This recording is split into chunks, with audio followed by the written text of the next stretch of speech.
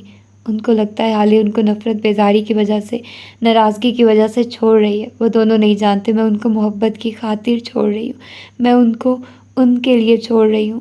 اس نے چہرہ جھکا لیا۔ آنسو ایک بار پھر بہنے لگے۔ عمر کچھ نہیں بولا، وہ بس چپ چاپ بیٹھا رہا۔ پھر وہ اٹھا۔ میں اس کے گھر والوں کو اطلاع کر رہا ہوں، سرجری ختم ہونے میں بہت وقت ہے، وہ کہہ کر حالے کی جانب دیکھے بغیر باہر نکل گیا۔ پیچھے وہ ایک بار پھر اذیت میں گھری بیٹھی رہ گئی۔ کتنی دیر گزری اسے پتہ نہیں چلا، وہ بس آنکھیں بند کیے روتی گئی اور ہارون کے ساتھ گزرے وقت کو یاد کرتی رہی۔ روم نمبر 125 کے ساتھ آپ ہیں؟ اس آواز پہ وہ اچھل کر کھڑی ہوئی تھی۔ سسٹر اس کے سامنے کھڑی پوچھ رہی تھی۔ حالے نے بس اس بات میں سر ہلایا۔ اسی لمحے اس نے نوال اور شاہد کو فک ہوتے چہروں کے ساتھ اس کی طرف آتے دیکھا۔ کیا ہوا ہے؟ کیا کیا ہے تم نے ہارون کے ساتھ؟ بولو۔ نوال اس کے اوپر جھپٹ پڑی تھی۔ حالے نے سر نظروں سے ان کو دیکھا۔ آپ کا بیٹا میرا دوست ہے، میرا خاندان ہے۔ اگر آپ نے اس کی اس حالت کا الزام مجھ پہ لگانے کی کوشش بھی کی تو میں بھول جاؤں گی کہ آپ میری لگتی کیا ہیں۔ وہ ایسے روبدار ایسے ٹھنڈے لہجے میں بولی کہ نوال کو بے اختیار اس سے خوف آیا۔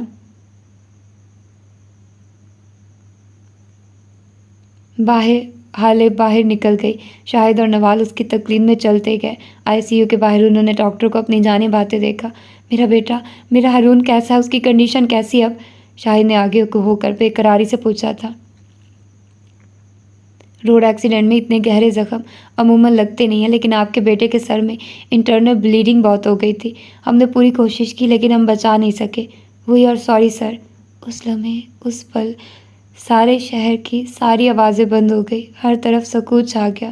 نوال دھاڑے مار مار کر رو رہی تھی۔ شاہد چیخ رہے تھے، رو رہے تھے۔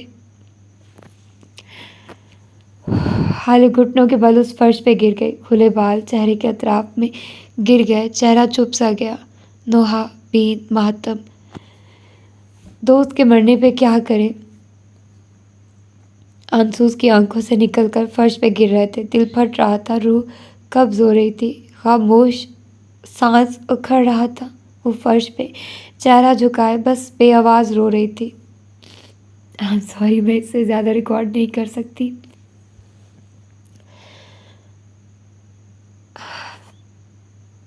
میرے پاس کوئی الفاظ نہیں ہے بولنے کے لیے۔ اور آج ہی رات کو پتہ چلا ہے کہ میری فرینڈ تو نہیں کہہ سکتے کیونکہ میری کلاس فیلو سمجھ لے، اور میں کیونکہ ایز اے GR تھی تو مجھے ویسے یاد نہیں، مجھے ڈاؤٹ ہوتا ہے کہ اس کی، مجھے بس کنفرم نہیں ہے اس لڑکی کا چہرہ، لیکن ہمارے گروپ میں میسج آیا کہ اس کی ڈیتھ ہو گئی ہے۔ اور سڈنلی اب میں اس کا پڑھ رہی ہوں، مجھے بہت زیادہ دکھ ہو رہا ہے اور مجھے بہت زیادہ رونا بھی آ رہا ہے۔ مجھ سے اور ریکارڈنگ نہیں ہو رہی۔ اس ویڈیو کو ادھر ختم کرتے ہیں۔ اپنا ڈھیر سارا خیال رکھیے گا۔ اللہ حافظ۔